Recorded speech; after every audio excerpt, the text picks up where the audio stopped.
Hey, so I'm back at it. So what I did today was I had to go to Home Depot to get this. It's 1 by 8 by 8. No, 1 by 10 by 8.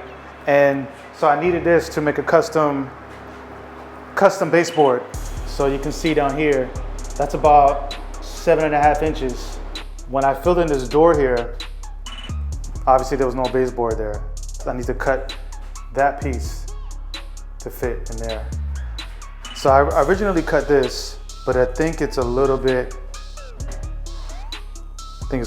too short on the width. So I might have to rip that one down. But I'm gonna go ahead and try to dry fit this and see if it'll fit. I love this hose that I got. So these little attachments come out, you just press these tabs. You press them and then it just comes out really easily. And then so this connection, it's actually really cool. I got off of Amazon.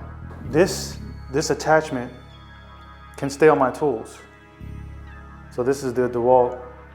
This stays on my DeWalt orbital sander. And then I have the same attachment on my miter saw. This blue ring allows the hose to spin.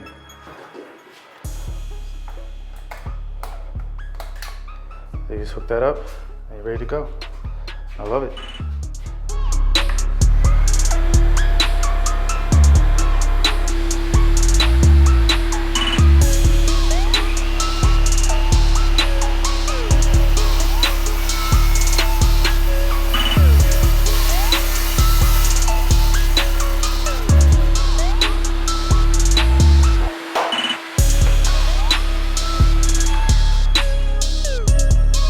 Okay, so I'm getting ready to install this baseboard right here. So I'm getting ready to nail it in. I got my nailer right here. Just grab it.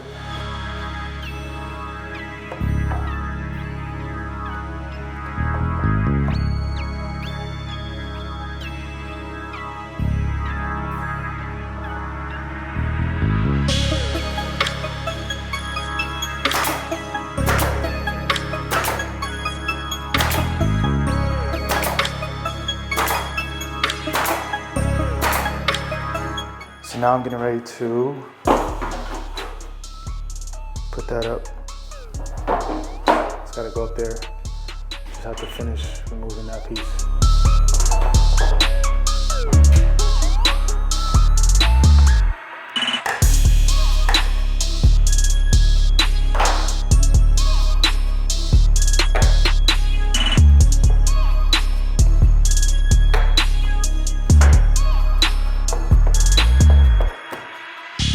Okay, so I'm gonna try this stuff.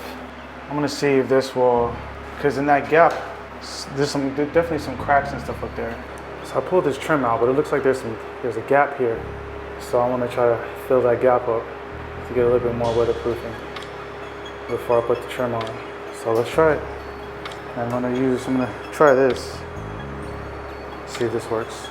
So it's a process, but I'm taking my time. I just wanna make sure I'm doing the best I can. All right, so I'll let that dry. That was my first time ever using that. Then I'll shoot the molding in there. On to the next project.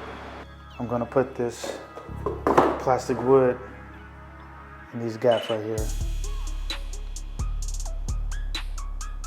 to get it to look seamless all the way down on the other side too.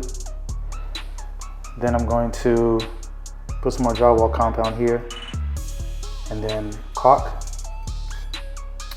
We'll sand this too, and then caulk, prime it, and then paint. Should be ready to go. All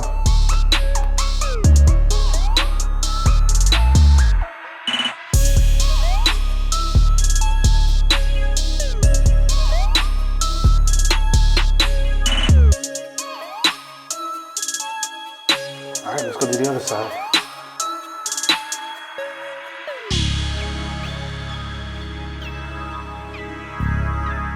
So that should be good for now. So we're just gonna wait for that to dry.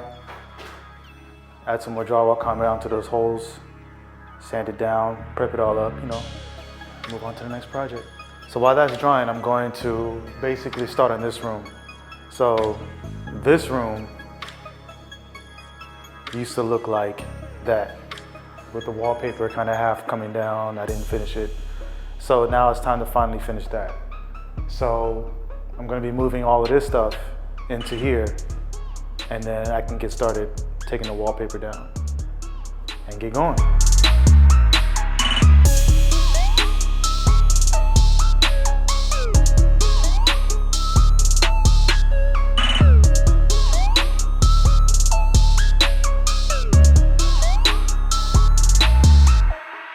What I'm gonna do now is I'm gonna start to sand down here to get this flush with the wall, because I put a skim coat on it just to get it a little bit more.